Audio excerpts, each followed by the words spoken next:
Báyìí ni ìlúmọ̀ọ́ká bílíọ̀nìà nì tó jẹ́ aláṣẹ àti olùdarí Pollards Event Centres and Hotels nílùú Ìbàdàn ṣe fi ìyà jẹ Táyé Currency nínú ìdíje table tennis tí ẹ̀ ń wò lórí ìwòran yìí.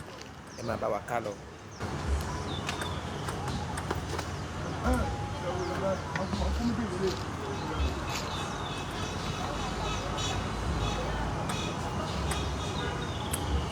Gbàgbọ́ ti ń pọ̀.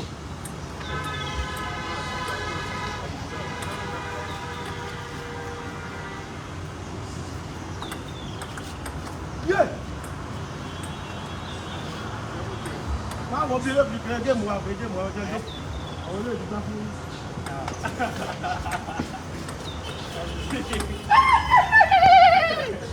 Ó yẹ kẹ́fù láti kẹ́fù yẹ kẹ́fù kẹ́fù mi.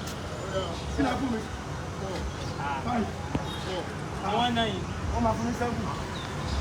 Ó yá. Ó yá.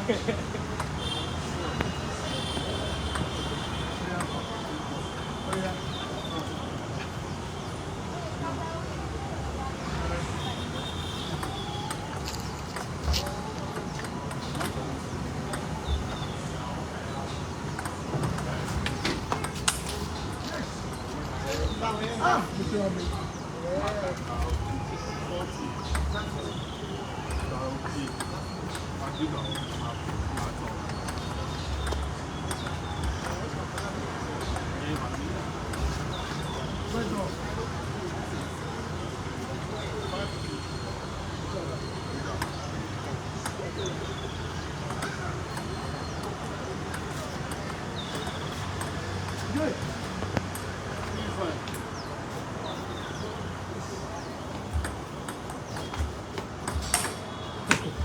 Ọwọ́ ìmọ̀ ayọ̀ síbẹ̀.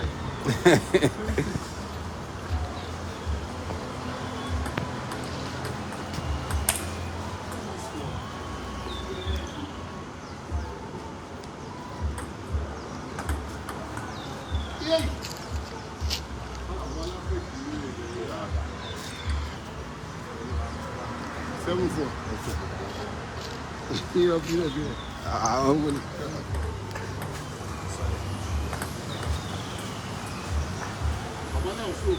Hello.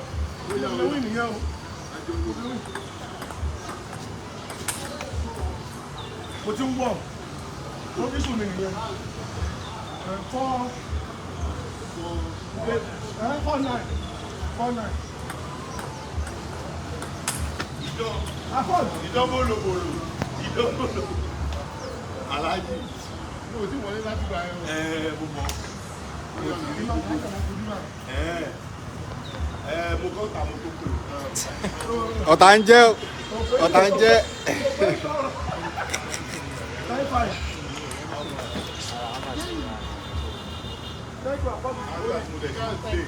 Papa yìí. Mi kọ́ wà lẹ́yìn àtẹ̀yìnbá o. Yé sípà. Okay, good one. I take him on. I take him on.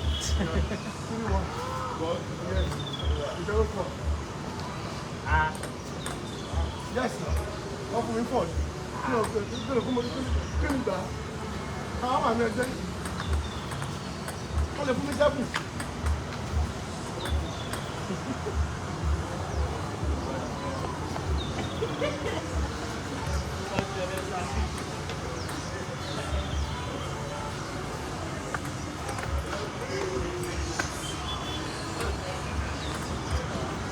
Ready?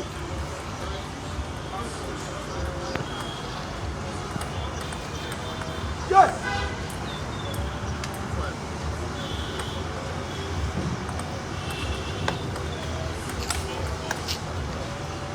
Thank you, Baba.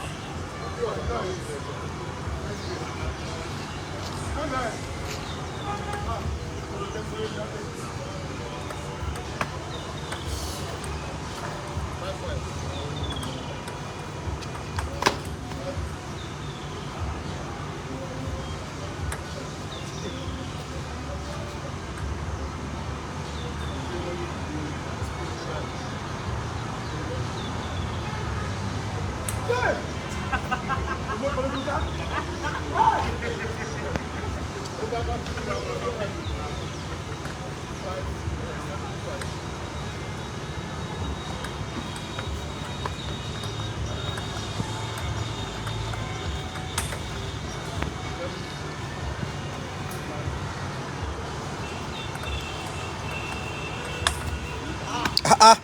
Bàbá ńlá.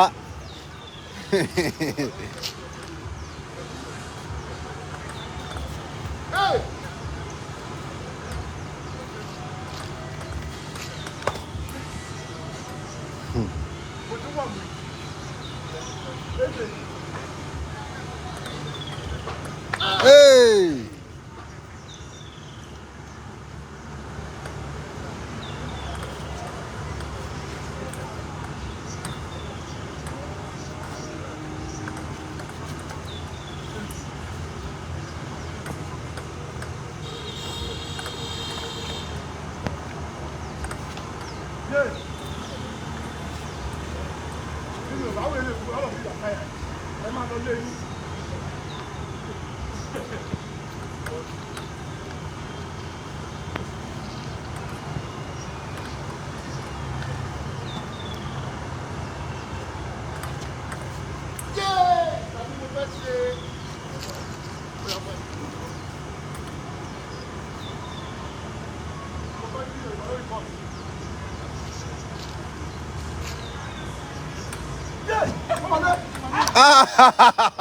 Bonus.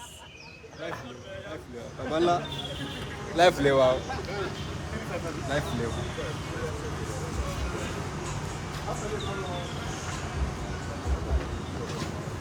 Life level. 200 plus no win. I'm not for football. Wow.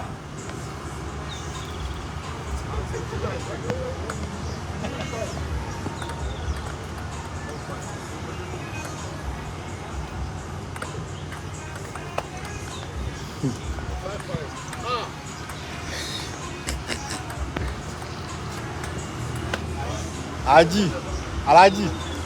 Service yẹn complain báyìí. Service yẹn ó le.